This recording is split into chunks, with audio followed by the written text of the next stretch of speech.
Assalamualaikum warahmatullahi wabarakatuh. Saya Puzia Nurul Fadilah dari D3 Kebidanan. Yang terhormat Ibu Tita Rohita S.Kep Nurse MMM.Kep, Ibu Yudita Ingga Hindiarti SST M.Kes, dan Ibu Siti Fatimah SST MMM.Kep sebagai penguji 1, 2, dan 3. Untuk Ibu penguji, izinkan saya untuk mempresentasikan proposal usulan penelitian dengan judul Gambaran Karakteristik Ibu Hamil yang mengalami kekurangan energi kronik di PMB Bidan II Susilawati SST tahun 2021 oleh Puzia Nurul Fadilah dengan NIM 1540118016 di bawah pembimbing Ibu Siti Fatimah SST MMM.Keb dan Ibu Hajah Dr. Sastra Prawira M.Kes. Dilatar belakangi dengan permasalahan gizi di Indonesia yang belum bisa teratasi. Masalah gizi di Indonesia yang belum bisa teratasi ada 4. Yang pertama yaitu ada stunting atau kurus, wasting atau pendek, overweight atau obesitas, dan yang terakhir adalah cake atau kekurangan energi kronik. Permasalahan gizi pada ibu hamil yang sering kita jumpai adalah anemia dan cake. WHO menyebutkan 40% kematian ibu di negara berkembang terjadi akibat komplikasi persalinan yang diakibatkan adanya risiko kehamilan, yakni kekurangan energi kronik atau cake. Dampak cake yang bisa dirasakan pada ibu diantaranya akan terjadi anemia pada kehamilan, kemudian pendarahan pada masa kehamilan, kemudian berat badan ibu tidak akan mengalami pertumbuhan atau penambahan, kemudian ibu akan rentan terkena infeksi serta menjadi penyebab tidak langsung kematian ibu. Dan dampak yang akan dirasakan pada janin yakni diantaranya bayi berat lahir rendah atau BBLR, kemudian akan adanya ancaman keadaan kesehatan dan keadaan pertumbuhan pada perinatal.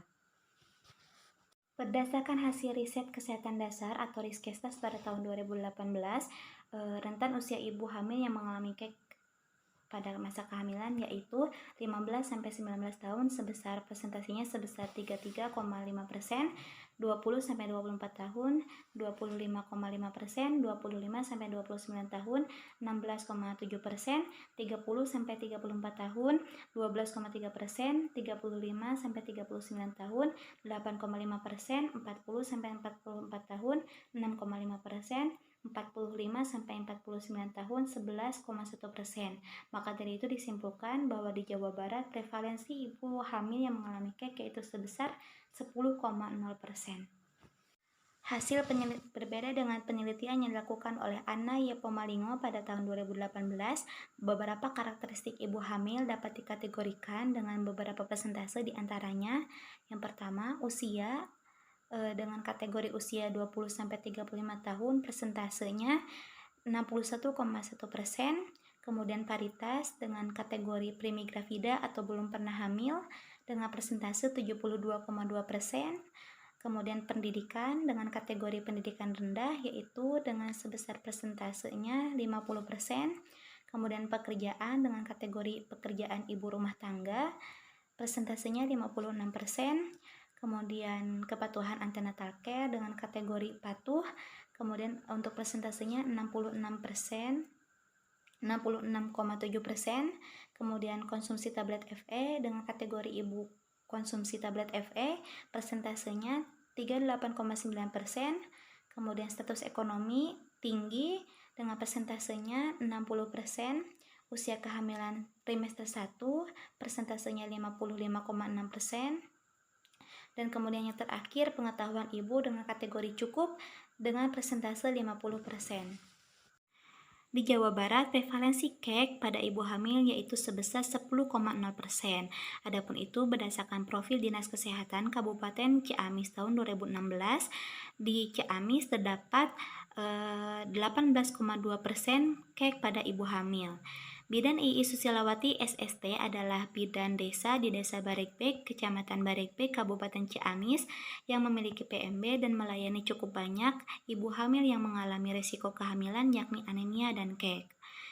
Berdasarkan data yang diperoleh dari PMB Bidan II Susilawati SST pada tahun 2019, terdapat ibu hamil terdapat sejumlah 11 orang ibu hamil yang mengalami KEK, dan kemudian pada tahun 2020 terdapat penambahan sebanyak 19 ibu hamil.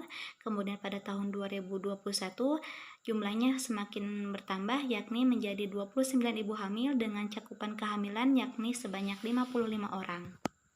Maka dari itu, berdasarkan pemaparan latar belakang di atas, maka peneliti dapat merumuskan masalah bagaimana karakteristik ibu hamil yang mengalami kekurangan energi kronik di PMB Bidan II Susilawati SST tahun 2021. Adapun tujuan dilakukannya penelitian ini terdapat dua tujuan, yakni tujuan umum dan tujuan khusus. Untuk tujuan umum, yakni untuk mengetahui gambaran karakteristik ibu hamil yang mengalami kekurangan energi kronik atau KEK di PMB Bidan II Susilawati SST tahun 2021. Dan untuk tujuan khusus, yakni diketahuinya gambaran usia, paritas, pendidikan, pekerjaan, jarak kehamilan, dan pengetahuan ibu hamil yang mengalami kekurangan energi kronik atau KEK di PMB Bidan II Susilawati tahun 2021. Definisi kekurangan energi kronik pada ibu hamil. Kekurangan energi kronik atau KEK adalah keadaan ibu hamil yang mengalami kekurangan makanan dalam jangka waktu yang lama atau menahun atau kronik. Ditandai dengan ukuran lingkar lengan atas atau lila kurang dari 23,5 cm dan kenaikan berat badan selama masa kehamilan kurang dari 9 kg. Ibu hamil dengan kekurangan energi kronik dapat disebabkan karena penyebab dasar diantaranya status ekonomi, pengetahuan gizi, pendidikan, aktivitas. Selain itu, ada juga penyebab tidak langsung, yaitu antenatal care, paritas, umur ibu. Dan untuk penyebab langsungnya, yaitu adanya pola konsumsi pada ibu. Karakteristik ibu hamil yang mengalami KEK yang diantaranya yang pertama yaitu umur. Berdasarkan hasil penelitian yang dilakukan oleh Anna P. Pomalingo dan kawan-kawan pada tahun 2018, umur ibu bisa mempengaruhi kejadian kekurangan energi kronik pada ibu hamil. Hal tersebut dikarenakan karena pada rentang usia 20-35 tahun, ibu banyak melakukan aktivitas sehingga ibu tidak begitu memperhatikan bagaimana pola nutrisi ibu. Berdasarkan penelitian yang dilakukan oleh Anna P. Pomalingo dan kawan-kawan pada tahun 2018, dari 18 responden terdapat 11 orang ibu hamil yang mengalami KEK pada masa kehamilan yang memiliki umur di antara 20-35 tahun. Karakteristik ibu hamil yang kedua yang bisa mempengaruhi KEK pada ibu hamil yaitu pendidikan. Pendidikan adalah sarana bagaimana ibu bisa mendapatkan akses untuk mendapatkan informasi mengenai kehamilannya. Dimana jika ibu dengan status pendidikan yang rendah, itu rendah pula kesempatan dia untuk mendapatkan informasi mengenai kehamilan. Dan jika pendidikan ibu tinggi, maka tinggi pula ibu bisa mendapatkan akses untuk mendapatkan pengetahuan ataupun informasi mengenai seputar kehamilannya, sehingga dari pendidikan ini bisa adanya perubahan sikap dan tindakan di mana ketika ibu dihadapkan dengan suatu masalah, ibu bisa mengambil tindakan yang lebih tepat. Selanjutnya, karakteristik ibu hamil yang bisa mengalami KEK yaitu pekerjaan.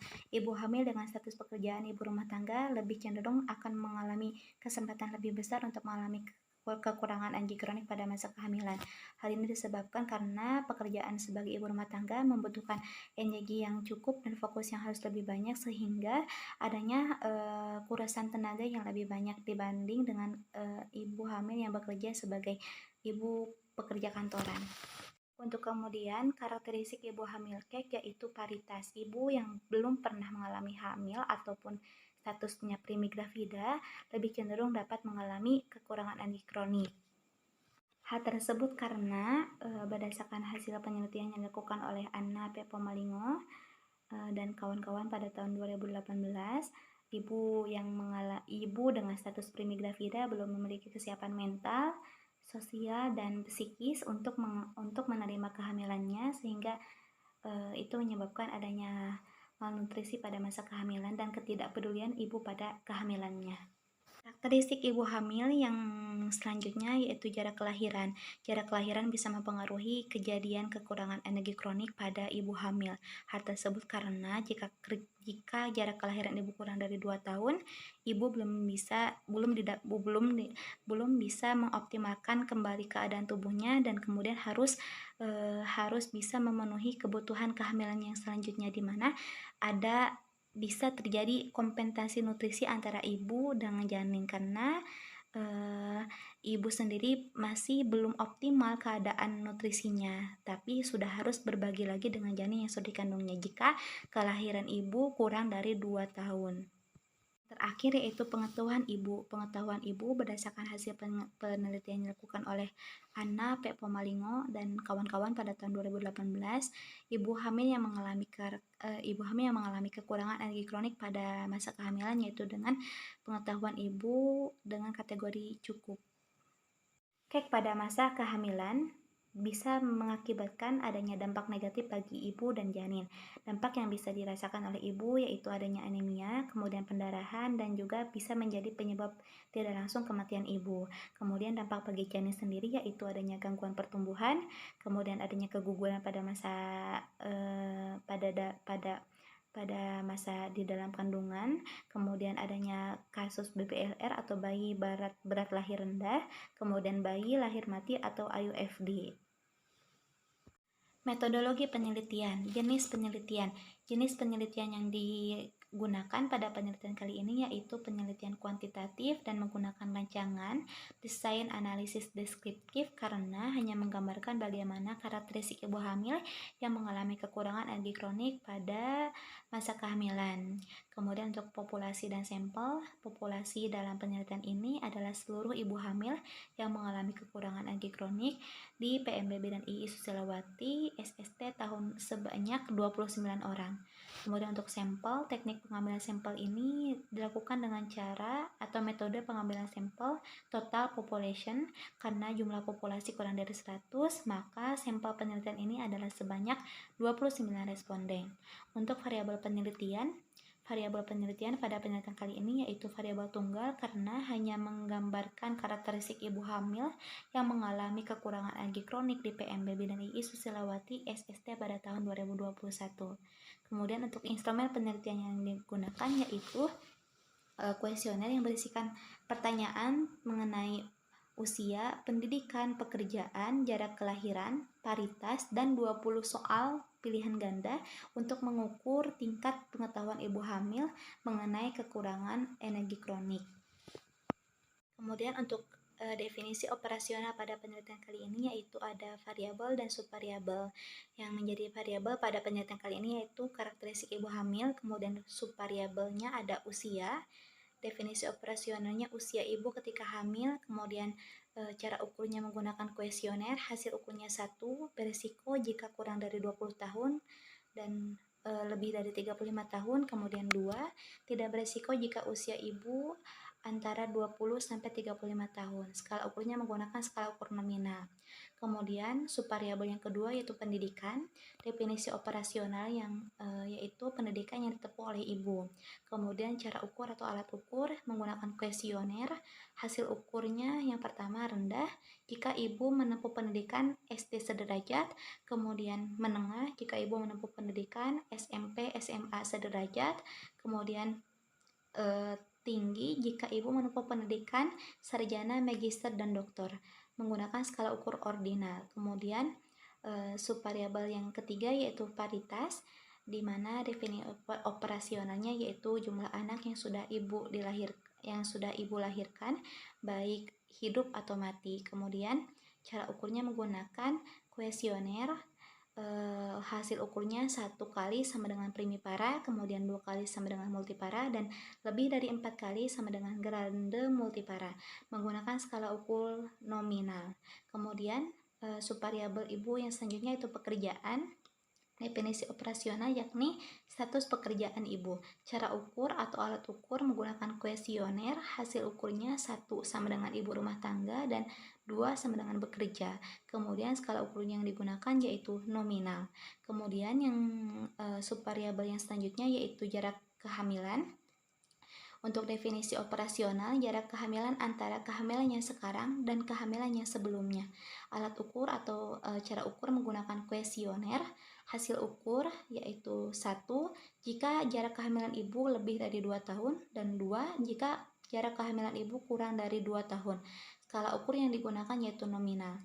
Kemudian yang terakhir, pengetahuan, yakni untuk definisi operasionalnya yakni segala sesuatu yang ibu ketahui mengenai kekurangan energi kronik pada ibu hamil. Cara ukurnya menggunakan kuesioner. Hasil ukurnya baik jika persentase 76-100%, kemudian cukup jika persentase 56-76%, dan C kurang jika persentase kurang dari 56%. Skala ukur yang digunakan yaitu ordinal. Kemudian uji validitas dan reliabilitas. Uji validitas pada penelitian ini akan dilakukan kepada 10 orang responden di PMB Bidan Elis Dismayanti yang memiliki karakteristik yang sama dengan tempat penelitian ini dilakukan. Kemudian untuk uji reliabilitas sama juga akan dilakukan kepada 10 orang responden di PMB Bidan Elis Dismayanti yang memiliki karakteristik yang sama dengan tempat penelitian ini dilakukan. Kemudian untuk rancangan analisa data yang digunakan pada penelitian ini adalah analisa univariat, di mana bertujuan untuk mendeskripsikan atau menjelaskan yang dilakukan pada setiap variabel dari hasil penelitian. Terakhir, tempat dan waktu penelitian. Tempat dilakukannya penelitian ini adalah di PMB Bidan II Susilawati, dan waktunya yaitu dilaksanakan penelitian ini adalah bulan April tahun 2021. Sekian presentasi usulan proposal penelitian dengan judul gambaran karakteristik ibu hamil yang mengalami kekurangan energi kronik di PMB Bidan IIS Susilawati SST pada tahun 2021. Saya akhiri dengan wassalamualaikum warahmatullahi wabarakatuh.